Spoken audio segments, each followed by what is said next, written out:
Nababaw Kabalin, welcome to Warren, Pampanga. Guys, welcome to JINJU Restaurant, also known as Todam Restaurant. Ako, very excited ako. Sa first time kong pumasok sa Korean formal cuisine. So, na-curious tuloy ako, ano kaya yung itsura ng Korean formal cuisine? Yes. How do they present it? And ano ang taste niya? So, actually guys, we've never been to Korea. Yes. So, we are always, imagining ano ba yung feeling ng nandun. Actually, pagpasok niyo po dito, para po kayo talagang lalapag sa Korea. So, the place is interiorly designed as parang traditional restaurant po sa Korea. Yes.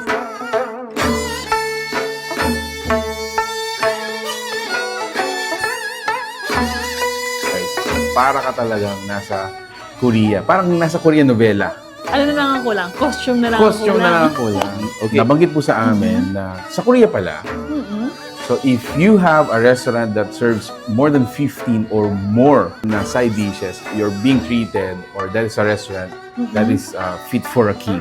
Dito parang meron akong mga nakikita na ngayon ko lang kakainin. Ngayon lang natin nakita. And also guys, take note that yung fish po nila dito is, again, is a luxury. It's a prime dish that is served in Korea. And now, we can enjoy it here in the Philippines. Actually, na-curious din ako doon na ano kayang lasa ng Ano kayang lasa niyan?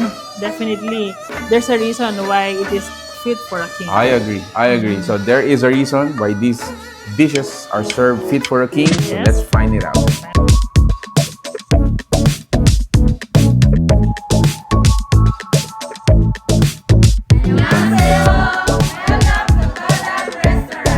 Ito pa lang, kulay pa lang ng mga ano. Yayamanin. Yayamanin. Let's go first with this. So, paano ba siya? Dip? Dip here, I guess. Oh, wow. This one is good. Yeah, really. Now, if you're gonna ask us ano ba yung lasa niya, so it's a little bit malinamnam, umami, and salty. So I guess you have to, you have to partner it with something para hindi siya overpower, no? Parang ganun. Also, yung mga staff natin dito are really accommodating, no? Yes, masayahin sila, no? Super mabait. Super mabait. Have you counted how many dishes do we have in Let's count. Let's count. So this is number. Sige. Let's start from here. So that's 1, 2, 28, 29, 30, 31, 32, 33, 34, 35. 35. 35. Different food. Baka may na-skip pa ako, no? Pero nando siya, around that number. Around that number. Sabi mo, Speaking of rice, we're gonna try this one.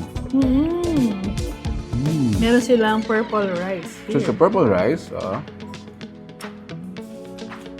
Interesting. So para sa akin, it's a little bit sweet.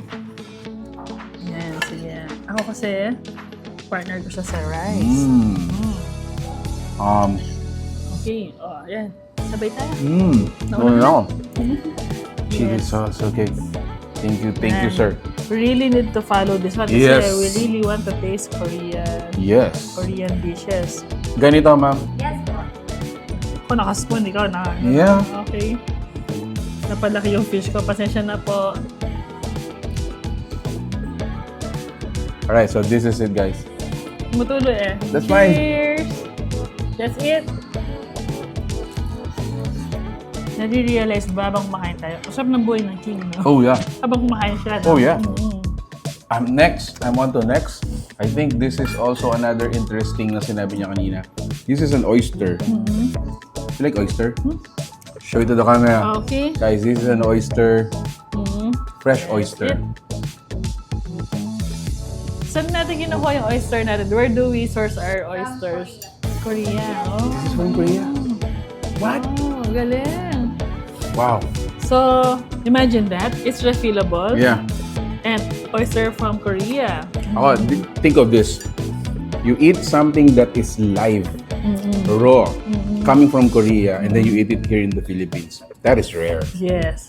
That is rare. And the problem is, we only Isa na have lang. one oyster. Sige, So, I'll give it. magpaparefill tayo. So, yun na lang. Hindi, let's experience the refill. Okay. Finish it, and then Okay. refill tayo kay Mama Emma. Okay. Okay. Alright. Refill, please. Thank you, Okay. ma'am. Ang So, bilis our naman. oyster arrived. Another batch. Dati sila sausaw natin ng oysters sa calamansi at Suka ano, or oh, toyo. pero this time, iba yung ano Korean niya, style. flavor. Yes. Oh, Yes, cheers. So, next to taste natin, guys, is actually a squid, which is raw.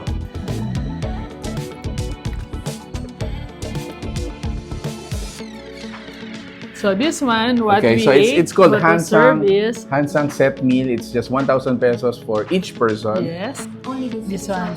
There you go. So it was cleared to us, guys.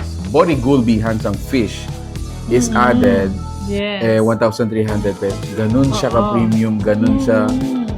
I think ka-rare din na kainin. Okay, so we're gonna enjoy more. But guys, if you're looking for this kind of restaurant, please go check out JINJU Restaurant, Todam, dito po sa May Angeles City. It's just along Fil-am Friendship Highway. Pinaka-landmark natin dito, guys, is beside 52 Stones. Yes. And also, they are open from 11 a.m. up until 9 p.m. That is from Monday up until Sunday. Go check out their fan page. We're gonna be flashing po dito sa screen. Alright, so we're gonna enjoy more. That's it. Yeah, enjoy Bye-bye. more.